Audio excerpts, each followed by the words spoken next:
வணக்கம். இந்திய நேரப்படி காலை 6 மணி ஜெம் தலைப்புச் செய்திகள். தண்டனை வழங்குவதற்காக அல்ல, நீதி வழங்க புதிய குற்றவியல் சட்டங்கள். உள்துறை அமைச்சர் அமித்ஷா திடீர் விளக்கம்.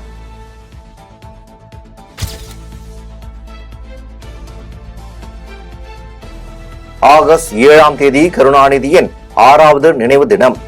அமைதி பேரணியில் கலந்து கொள்ள திமுகவினருக்கு முதலமைச்சர் மு.க. ஸ்டாலின் கடிதம் எழுதி அழைப்பு.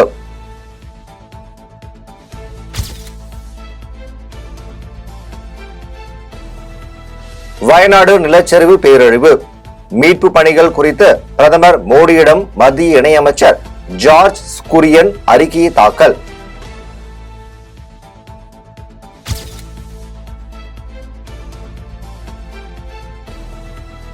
வயநாடு நிலச்சரிவில் பலியானோர் எண்ணிக்கை 370ஆக உயர்வு.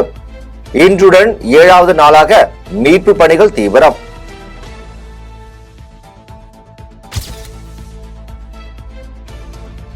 வயநாடு நிலச்சரிவில் மண்ணில் புதைந்த 200 பேரை தேடும் பணியில் இன்று 7வது நாளாக மீட்பு படையினர் தீவிரம். உடல்களை தேடி உறவினர்கள் அலையும் அவலம்.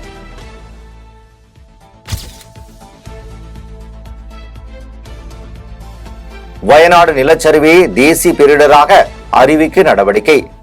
மத்திய மந்திரி சுரேஷ் கோபி பேட்டி.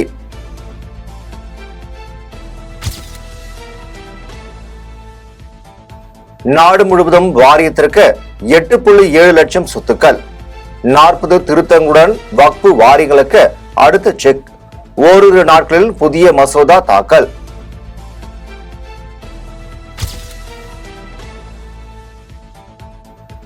அரசு பொதுத் தேர்வில் 100% தேர்ச்சி காட்டிய பள்ளிகளுக்கு பாராட்டு விழா. அமைச்சர் உதயநிதி சான்றிதழ் வழங்கி உற்சாகம்.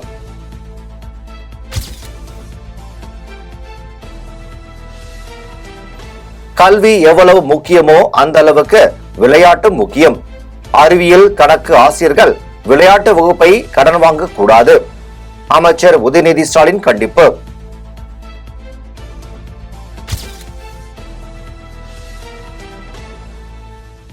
அசாமில் பிறந்தவர்களுக்கு மட்டுமே வேலை.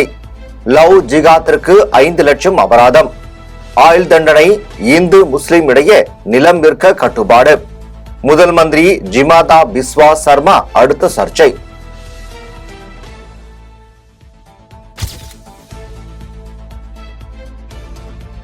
பசுவதை செய்வதாலேயே கேரளாவில் நிலச்சரிவு. இதை நிறுத்தாவிட்டால் மேலும் தொடர் பேரழிவுகள். பகிர் கிளப்பம் முன்னாள் பாஜக எம்எல்ஏ கியான் தேவ் அகுஜா.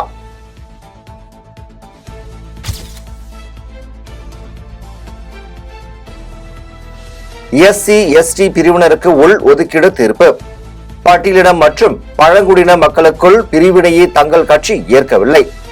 பகுஜன் சமாஜ் கட்சி தலைவர் மாயாவதி எதிர்ப்பு.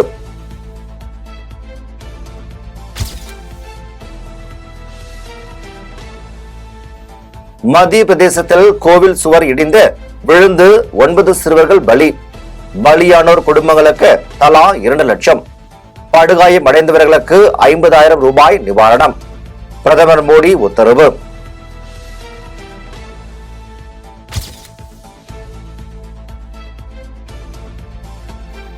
அரசியல் தலைவர்கள் எல்லாம் கேரளாவில் நடந்த பேரழிவுக்கு காடுகளை அழித்ததே காரணம் என்கிறார்கள். ஆனால் காடுகளை அழித்ததே இவர்கள்தான். சீமான் சாடல்.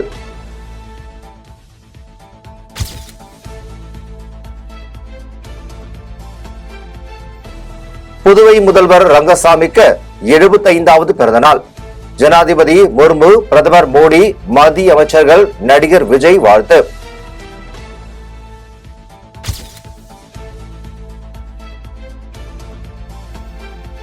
கட்சி கூட்டத்தில் அநாகரிக பேச்சு. 2 கோடி கேட்டு நாம் தமிழர் சீமானுக்கு திருச்சி எஸ்பி நோட்டீஸ்.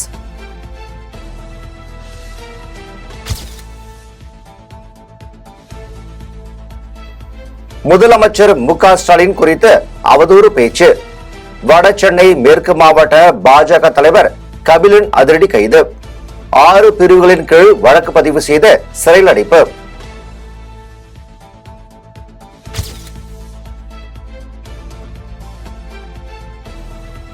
பாஜக நிர்வாகி கபிலன் கைதுக்கு அண்ணாமலை கண்டனம். அடக்குமுறையை கைவிட்டு சட்டம் ஒழுங்கை கவனியுங்கள். சந்தி சிரித்துக் கொண்டிருக்கிறது.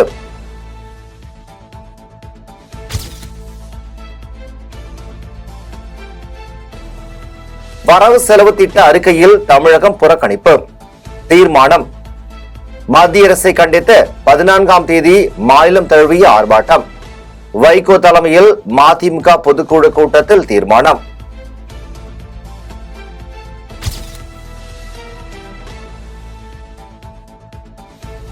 பள்ளி கல்லூரிகள் திறமையாக செயல்படும் பட்சத்தில் பயிற்சி நிறுவனங்களுக்கு அவசியம் எதற்கு?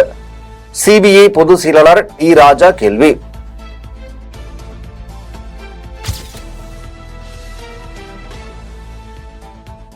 ₹40,000 கடனை அடைக்க வீட்டு வேலைக்கு சென்ற 16 வயது சிறுமி பலாத்காரம் செய்து பாலியல் தொழிலில் ஈடுபடுத்திய கொடூரம். எம்கேபி நகர் போலீசார் விசாரணை தீவிரம்.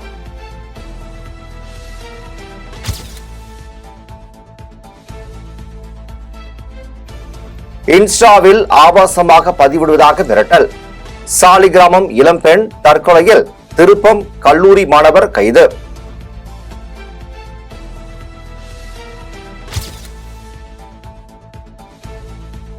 மாநில பாஜக தலைவர் அண்ணாமலையின் ராஜினாமா ஏற்பு.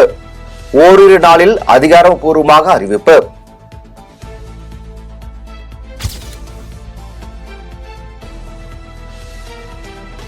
ராகுல் காந்தியின் சாதியை கேட்டு அவமானப்படுத்திய மத்திய அமைச்சர் அனுராக் தாக்கூரின் செயல் வன்மையாக கண்டிக்கத்தக்கது. தமிழ்நாடு தௌஹீத் ஜமாத் பொதுச் செயலாளர் முஜிபுர் ரஹ்மான் பேட்டி.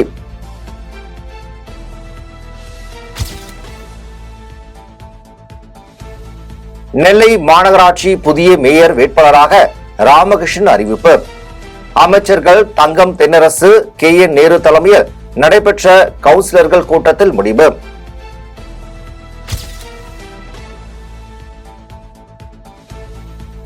அருந்தியதற்கு 3% உள் ஒதுக்கீடு செல்லும் என்று உச்சநீதிமன்றம் தீர்ப்பு. முதலமைச்சர் MK ஸ்டாலினை நேரில் சந்தித்து இந்திய சமூக நீதி கூட்டமைப்பின் ஒருங்கிணைப்பாளர் வில்சன் MP நன்றி.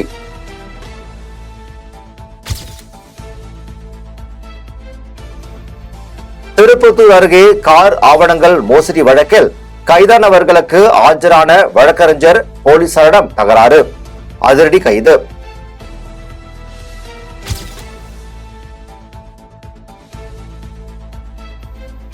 சேலம் மாவட்டம் ஆத்தூர் அருகே இருசக்கர வாகனங்கள் நேருக்கு நேர் மோதி விபத்து. சம்பவ இடத்திலேயே 2 பலி.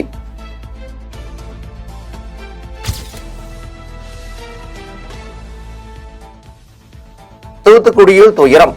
மூடி கிடந்த கிணற்றை சுத்தம் செய்யும் போது விஷவாயு தாக்கி 2 பேர் பலி. 2 அரசு மருத்துவக் கல்லூரி மருத்துவமனையில் சிகிச்சை.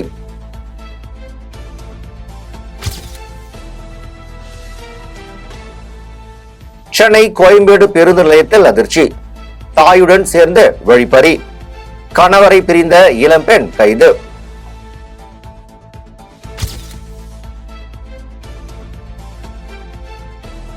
நாகர்கோவில் அருகே ஆசை வார்த்தை கூறி 2 சிறுமிகள் வன்கொடுமை. முதியவர்கள் கைது.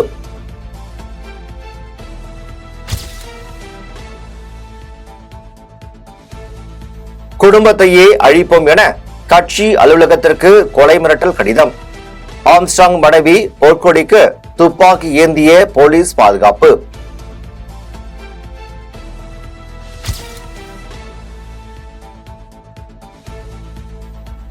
வங்கதேசத்தில் மீண்டும் வன்முறை வெடித்தது. 32 பேர் பலி. நாடு முழுவதும் ஊரடங்கு.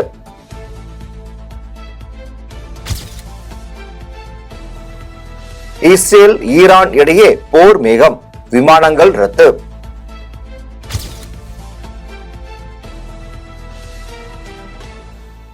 இஸ்ரேல் பிரதமர் பெஞ்சமின் நெதன்யாகு உடன் அதிபர் ஜோ பைடன் தொலைபேசியில் பேச்சு.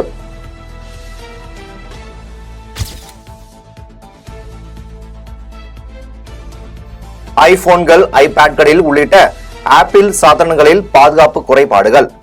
சைபர் தாக்குதலுக்கு எளிய இலக்கு. மத்திய அரசு எச்சரிக்கை.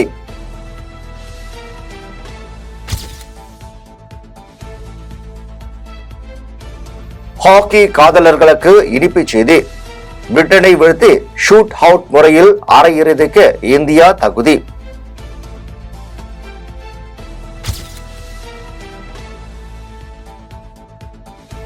ஒலிம்பிக் நிறைவு விழாவில் இந்திய தேசிய கொடியை 2 பதக்கம் பெற்ற மனு பாக்கர் ஏந்தி செல்வார் என தகவல்.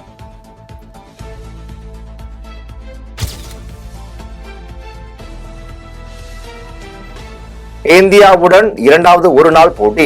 இலங்கை அணி பேட்டிங்.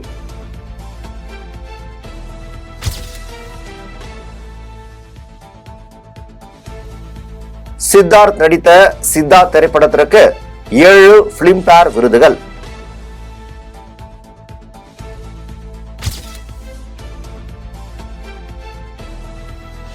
இந்தியன் 2 திரைப்படம் 9ஆம் தேதி நெட்ஃபிளிக்ஸ் OTT தளத்தில் வெளியாகும் என அறிவிப்பு.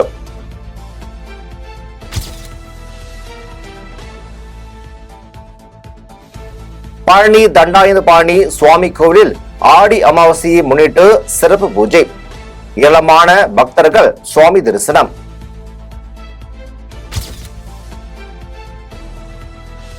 புதுவை வில்லியனூர் தூய லூர்தன்னை ஆலயத்தில் பிரான்சில் இருந்து கொண்டு வரப்பட்ட புனித நீர் ஊற்றும் நிகழ்வு.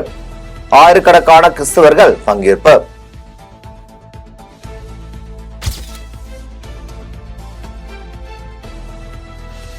நாகர்கோவில் அருகே வைத்தியநாதபுரம் தேவி முத்தாரம்மன் கோவில் கொடை விழாவை முன்னிட்டு விளக்கு பூஜை.